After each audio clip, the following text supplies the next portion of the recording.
সংযুক্ত আরব আমিরাত। নানা জাতের আম, জাম, কাঁঠাল সহ বাংলাদেশের গ্রীষ্মকালীন ফল নিয়ে রোববার দেশটিতে আয়োজন করা হয় ফল উৎসবের। বাংলাদেশ বিজনেস অ্যাসোসিয়েশনের উদ্যোগে আয়োজিত এই মেলায় দেশীয় ফলের স্বাদ নিতে আমিরাতের নানা প্রান্ত থেকে ছুটে আসেন প্রবাসী বাংলাদেশিরা। এদিন নানা বয়সীদের পদচারণায় মুখরিত হয় উৎসব প্রাঙ্গণ, যেন বাঙালিদের এক মিলন মেলা। দেশীয় ফলের সমারোহে মুগ্ধ তারা। এমন একটি আয়োজন দেখে সত্যি আনন্দিত, যেখানে আমাদের দেশীয় সব ফলের সমারোহ নিয়ে সাজানো হয়েছে এই অনুষ্ঠান। আমরা যদি বিশ্ব দরবারে, বিশেষ করে এই গালফের বিভিন্ন অংশে, সংযুক্ত আরব আমিরাত, কাতার, এই ওমান এবং সৌদি আরবের মাটিতে যদি আমরা এই ফলগুলো রপ্তানি করতে পারি, তাহলে আমাদের রেমিটেন্স বাংলাদেশে অনেক উন্নতি লাভ করবে। আমরা পেয়ারা সব কিছু দেখলাম, আর সবাই ফলমূলের সাথে পরিচয় হচ্ছে, বিশেষ করে ছোট ছোট বাচ্চারা, ওরাও দেখতেছে।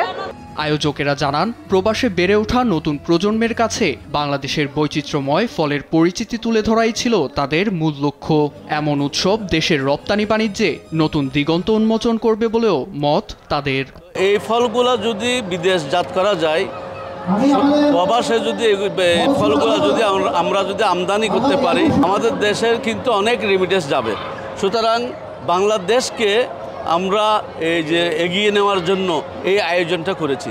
মেলায় ফল প্রদর্শনীর পাশাপাশি শিশু কিশোরদের জন্য আয়োজন করা হয় প্রতিযোগিতা, যা উপস্থিত সকলের মন ছুঁয়ে যায়। এছাড়া ভবিষ্যতে 3 থেকে 5 দিনের ফল প্রদর্শনী এবং বেচাকেনার আয়োজন করার প্রত্যাশা জানিয়ে বাংলাদেশ সরকারের সহযোগিতা চেয়েছেন আয়োজকেরা। যারা বাংলাদেশ থেকে ফ্রুটস অ্যান্ড ভেজিটেবলস নিয়ে আসেন, তাদের কিছু চ্যালেঞ্জেস রয়েছে, তারা আমাদের জানিয়েছেন কনসুলেটে এসে। পাকিস্তান, ইন্ডিয়া, তাদের কিন্তু ফ্রেট চার্জ এবং গ্রাউন্ড হ্যান্ডলিং চার্জটা আমাদের দেশের চেয়ে তুলনামূলক কম। বর্তমান সরকার ইতিবাচকভাবেই এটা ভাবছেন।